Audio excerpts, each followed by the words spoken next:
We are back this week continuing Joel Richardson's amazing adventure to Mount Sinai.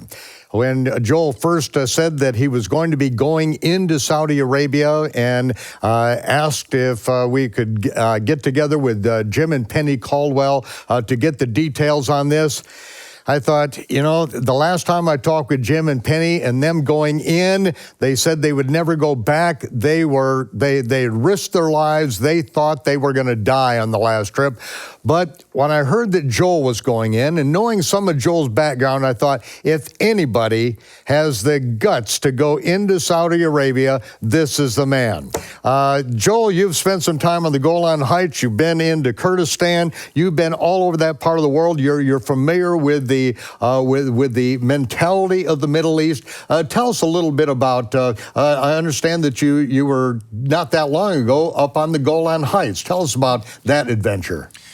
Yeah, well, no, I work with a ministry called Frontier Alliance International, FAI, and it's a fantastic ministry, really just sort of a mainstream evangelical Christian missions organization. We were doing work in Kurdistan with the Peshmerga, that's the Kurdish military, during the liberation of Mosul from ISIS. And so you're going beyond the battery, really, going into combat areas. Yeah, we were sending in teams across the red line, and again, we had gained their trust. See, I'm of the opinion that the closer that we come to the return of Yeshua, the more that crisis is going to spread and explode all over the world, right? He told us very clearly, like birth pains, these things are going to increase in frequency and intensity, and therefore, missionaries, typically they go to a particular people group, they learn the culture, the language, they give themselves to that place. Well, nowadays we have this whole field opening up called crisis. So we need to look for crisis rather than just getting caught up in the political debates over, the refugee crisis. We can get into all the politics, but where is the gospel opportunity? Where is the opportunity to share the good news with those who are perishing? Because that's the essence of the heart of God. So those are the places that we go. I believe, when ISIS swept across Syria and Iraq, I said, if Yeshua was here ministering today, I have a feeling he'd be in northern Iraq, because this is the needy, the poor, the afflicted, the hated, the marginalized, etc. So this is where we focus. So we were there a couple of years with FAI, northern Iraq. Doors kind of closed. The liberation of Mosul largely wrapped up. They shut down the airports, etc. Another door opened up in northern Israel. This is an awesome story. I think it's one of the greatest stories right now in our time. A few years ago, after the civil war breaks out in northern Syria, this IDF, Jewish, working with the Israeli Defense Forces colonel, he looks at southern Syria and he said, why should we be so focused on traditional methods of warfare rather than sending in missiles and so forth? Maybe we should actually help these people. These are our neighbors. I think this is God inspiring someone, and so this is a colonel in the IDF, Israeli Defense Force. Yep.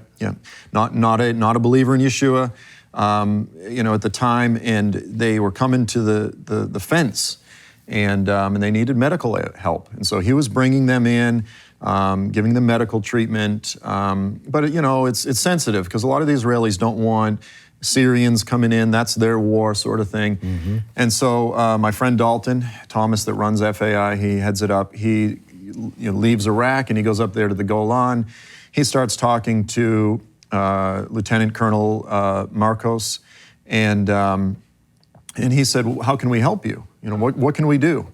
And he said, well, look, what we really need to do, it's good that we're bringing people in. What we need to do is send teams into Syria. Well, Syria is the most dangerous country in the world right now, right? Oh, yeah. And so Dalton said, we can do that. Let's do that. And so a historical partnership has been formed. This is the Israeli Defense Forces. This is the only partnership they have with an openly Christian missions organization. What they've been doing is partnering together. So, just several weeks ago, I was up there on the Golan at a little IDF military base, and we were sending in a doctor actually into southern Syria. He was a young guy from South America, married. That day, his wife sent him a video of his daughter, little baby, walking for the first time. And he just got out of medical school. He and his wife agreed. They said, let's tithe the first 3 months of our lives into Syria. Wow. And he said, I'm going to go serve the Syrians in Syria. So anyway, you've got Jews, you've got the IDF partnering with Christians to go in, to risk their lives, to serve Sunni Muslims in southern Syria. And this has been going on now for about a year and a half. Just now, a few weeks ago, at the time of this recording, the U.S. government worked out a deal with the Russians, and so they had to evacuate. There's now some regrouping, making plans for the future. But this thing in Syria is not going away. This is going to be the next several years. So I can think of few projects in the earth right now that have God's fingerprint all over it more than what FAI is doing with the IDF. Now, you have really developed a friendship, an affinity with the Muslims and ministering to them, and doors opening up because of that. And now with Israel stepping in and wanting to help the Sunni Muslims who are being afflicted in this war, what's going on there? Is there a change in attitude of the Muslims for the Israelis? Oh yeah, no, absolutely, and that's the whole purpose of this. You could look at it cynically and just say, well, this is just counterinsurgency. It's just making friendly neighbors, but it's not. This is a real, this is a love project. I'll give you an example. So there's one of the leaders in one of the Syrian villages. I'll just call him Mahmoud, change his name. But you have to understand, in the southern Syria, this is where the protests began against Assad, President Assad of Syria, that led to what has now become a civil war with well over 500,000, close to 1 million people dead. So Assad is furious with the Sunnis in the south. But again, they were oppressed and so forth. So, you have to understand Assad has some legitimate reasons to be upset, but they had some legitimate reasons to protest. He brought the hammer down. It resulted in a civil war. So Assad is an Alawite. That's a sect of Islam that is most closely aligned with Iran, that are Shia.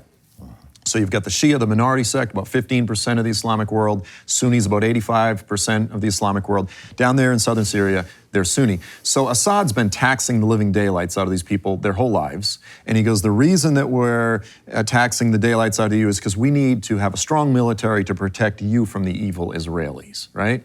And that Jew hatred kind of thing, that sells. But now, over the past few years, the Israelis have been saving them, have been ministering to them, have been being good neighbors. And now, as a result, again, these Christians in partnership, FAI in partnership with the IDF, laying down their lives. And just recently, my friend Dalton was there and he interviewed Mahmoud and he sat down with him and, he said, how do you feel about the Israelis? And he said, I love the Israelis. I love the Israelis. They're safe. This is a Sunni Muslim saying this. This is a Sunni Muslim. He said, I love it. He said, I was raised my whole life to think they were evil. He said, now that I'm getting to know them, now that I see it's Assad that's trying to kill us, it's the Israelis that are saving our lives. I love the Israelis. That's the hand of God. Yeah, that is. Well, that, you in this intense environment over there, now I can see you going down into Saudi Arabia. This is kind of a piece of cake. It's almost a vacation getting out of that hot spot over there. But take us, now we're going back to Mount Sinai. We've been on the mountain. We've been in the cave of Elijah with you. We've looked down on the altar of sacrifice that where the blood covenant was made, and now we've got some more things to show the people, do we not? Yeah. So when you get down, you get to Moses' altar. I'm just going to guess it's 300 or 400 yards away. It's hard to know how far we walked, but is what we believe is the altar that was the altar of the golden calf. And again, if you were just to imagine this in your mind, if you're just reading Sunday school, Bible, children's Bible, this is where you would imagine it would be. It's kind of right there at the foot of the mountain. Moses comes down, he sees this whole thing. And so here are some pictures. There's this massive pile of rocks. I mean, it's large. It's big enough that you can see it from the top of the mountain. And you get down there, and I know a lot of people have seen some of these pictures because they've been on the internet. These are pictures that I took. So here's one. And you can see that all over the rocks of this big giant, And it is a table, by the way. You can see there's a fairly flat space on the top that would have been where the calf idol would have been placed. So here's a carving of a cow. And here's another one. It's a little bit different. And I'm going to show you a picture here as well that is different. Now, these carvings are called petroglyphs because they're chiseled. They're chiseled through what is called desert varnish. This is a type of microbial process that happens. It's dark on the outside of the rock. You chisel through it to the lighter rock underneath, and they make these petroglyphs, these carvings into the rocks. Well, here's one going back a few episodes earlier. I showed you the paintings of the archers on the rocks that I found. Right. Looks like it's done with some type of ochre paint.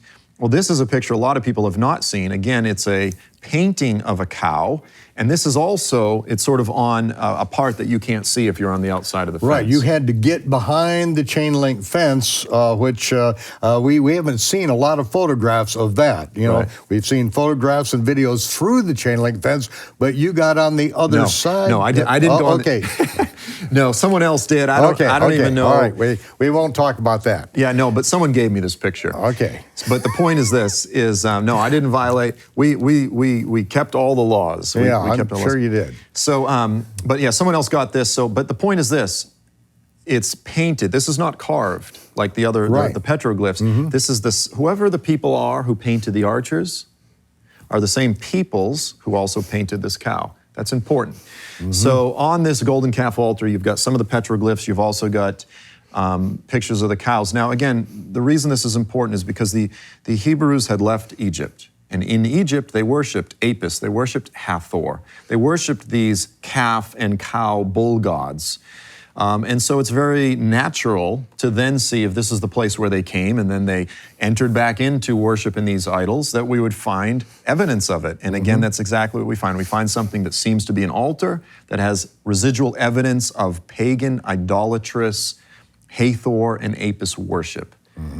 So now, I'll show you another picture. Oh, that's beautiful. This is, and this really solved the mystery which the rabbis were debating. Why does the scripture say, "These be thy gods, O Israel, which brought you out of the land of Egypt," when there was one golden calf? It's because they put the golden calf on top of this altar where all these depictions of Apis and Hathor, where they chiseled their gods that brought them out of the land of Egypt. And here you are, right there on the spot.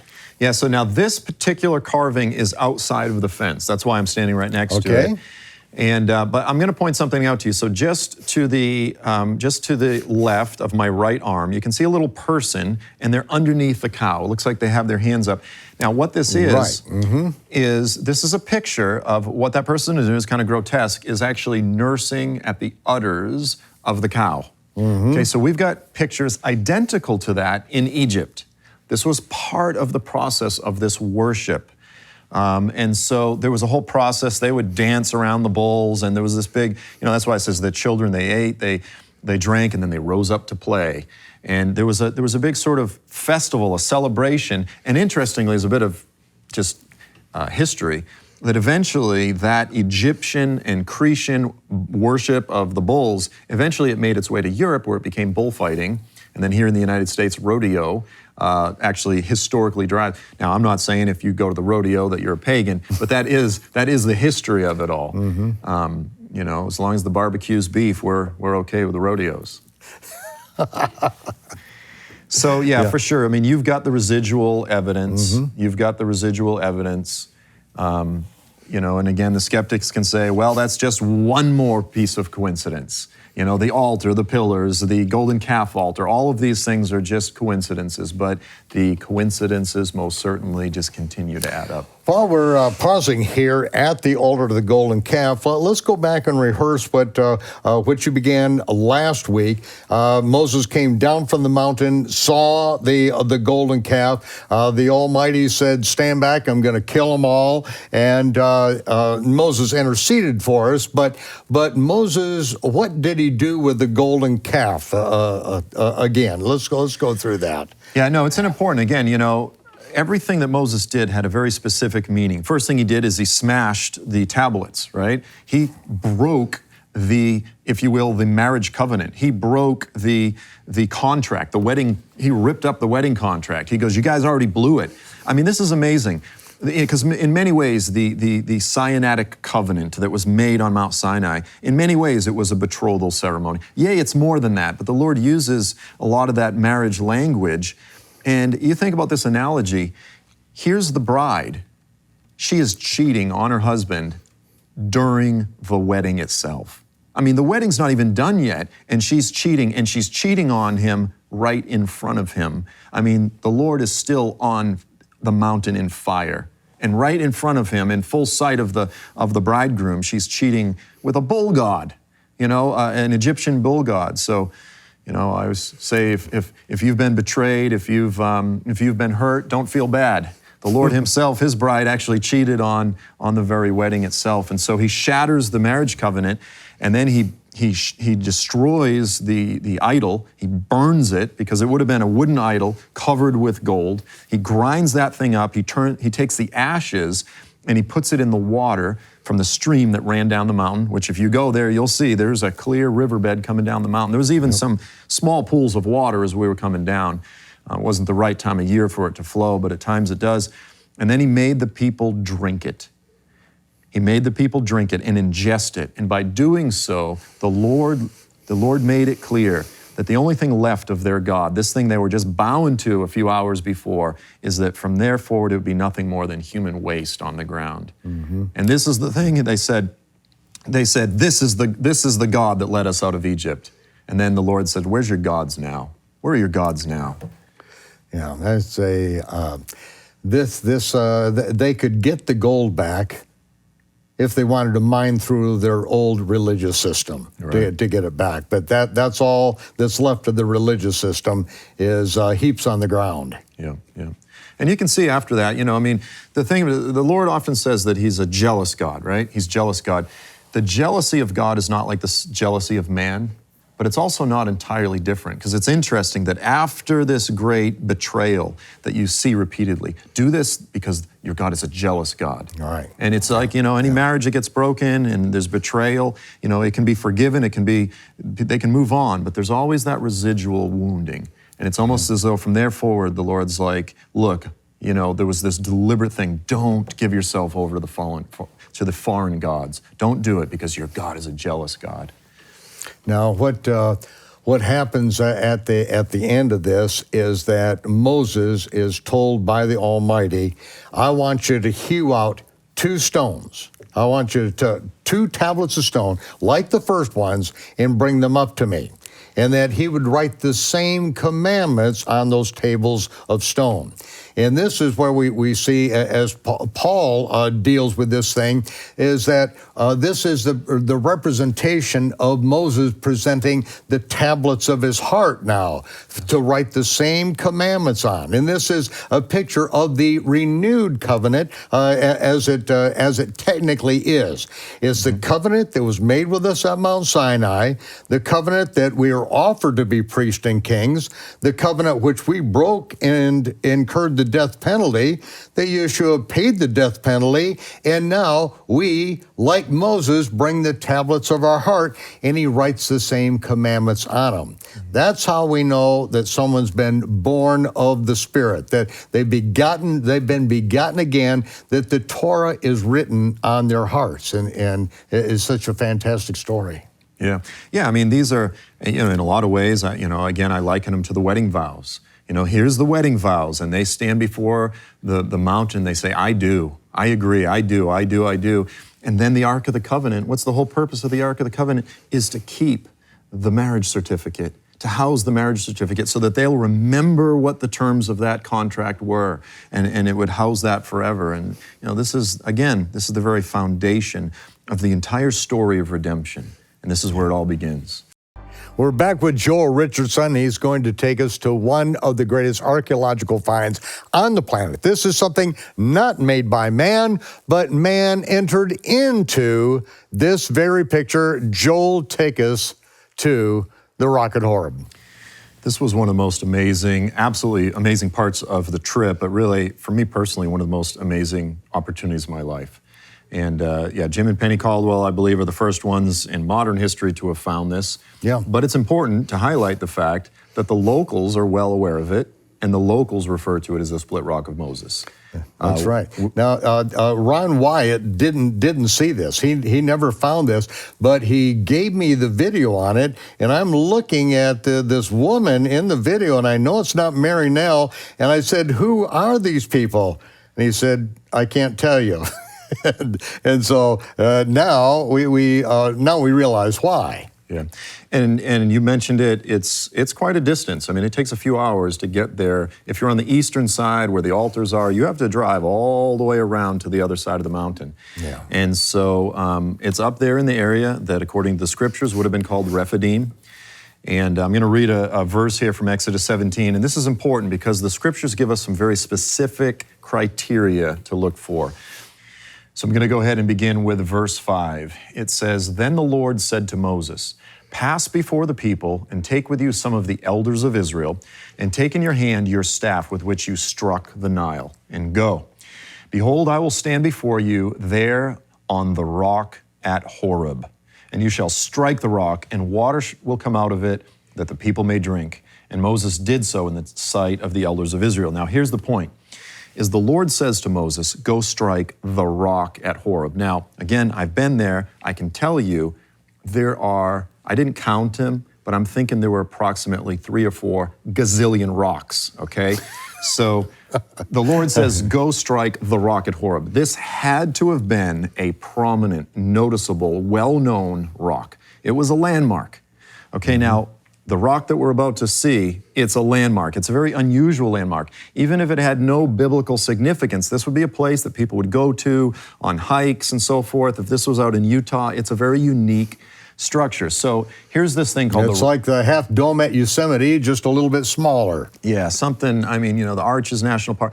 So the Lord tells Moses, "Go strike it." And then it splits, water comes down the middle. Water pours out. Okay, so here's the first picture. We're coming up onto this rock. Now, I've seen a lot of pictures of this online. What you don't realize is that the rock itself is 5 or 6 stories tall. Okay, this thing's 50 to 60 feet high, and it's sitting on a hill that's probably another 100 feet tall. Okay, so this takes you a while to go up this hill. And so are we're looking at a wadi down below? Oh, yeah, you're driving right up through that dry riverbed. Yeah, and this is a thing, is no pictures can really capture it. You can kind of see the areas where the water would have run down, but as you're up there, it's so clear. You can see the flow. You can see the flow of where the water poured out. At least I could. None of the pictures really rightly convey that. Now here's... I call this my Mona Lisa because I've got a very subtle little smirk because I'm so giddy.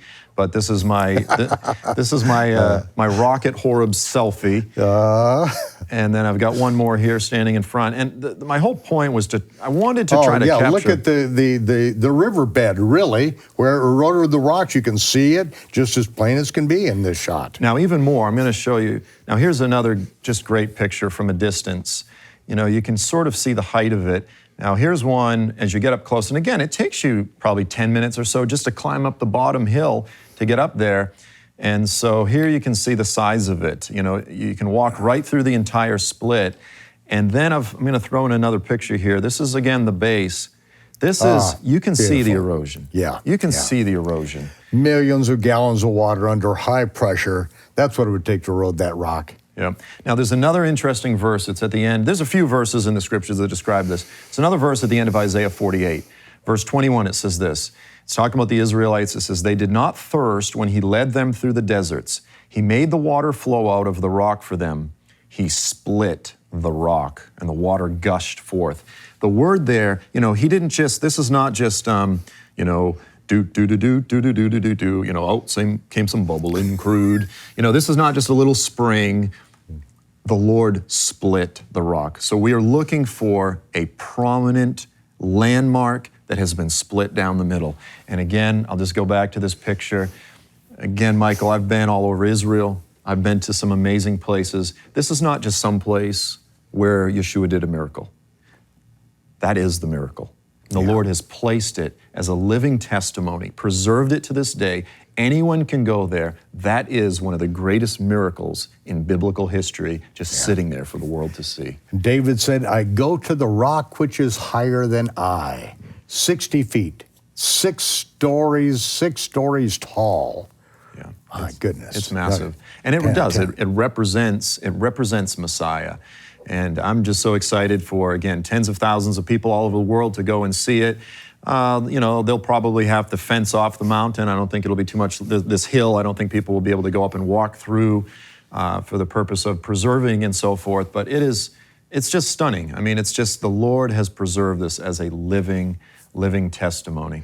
Yeah, I can see an observation deck with the binoculars, people having to put in their shekels to be able to view this thing. Dinar. But, okay, so beautiful. Yeah.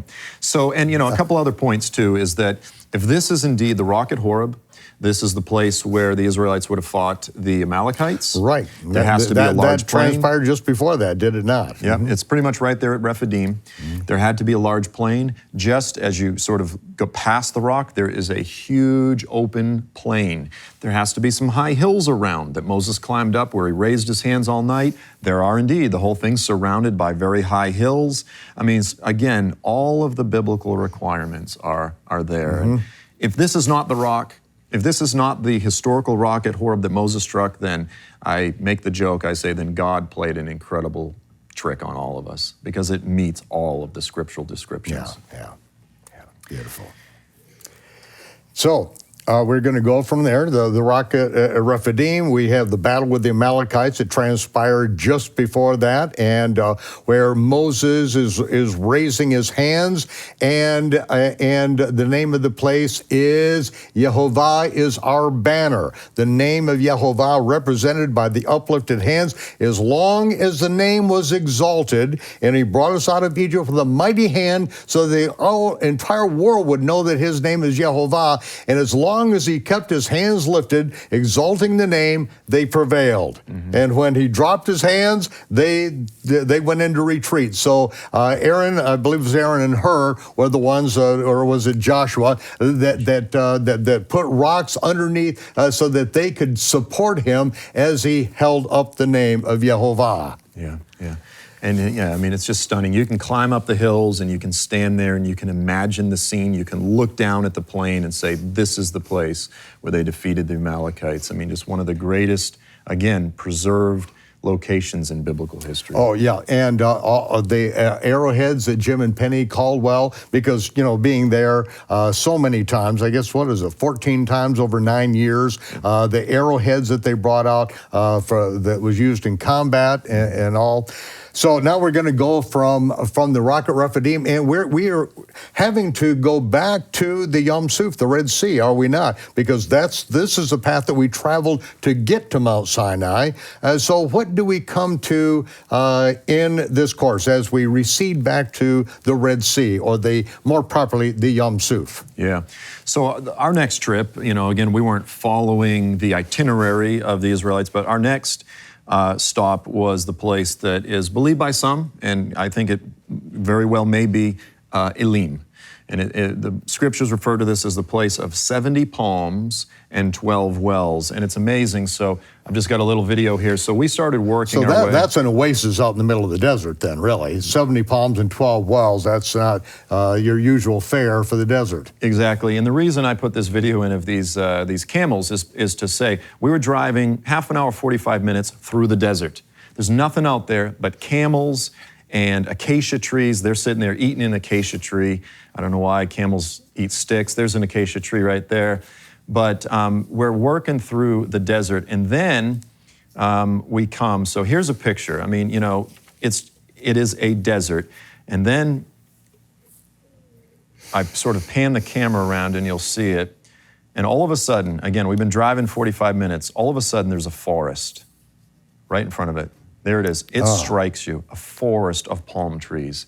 And, all of a sudden the scriptures come alive. You go, yeah, they came to this place of 70 palm trees. It was, again, a palm forest. Here's a closer picture.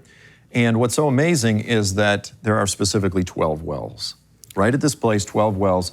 And to this day, they've been preserved. They've actually turned them, they've sort of poured concrete tubes around them, but they are still there to this very day. And no reason to get rid of such a valuable resource out in the desert. You'd want to protect them instead of covering up with stones as they did in the days of yore. But now they poured concrete in order to preserve them, preserve the sides, and so they can still be used. Yep, so here's a picture, just one of them, just so you can kind of get a feel for what's there. And I think I kind of pan over there with my camera phone, and it's 20, 30 feet deep.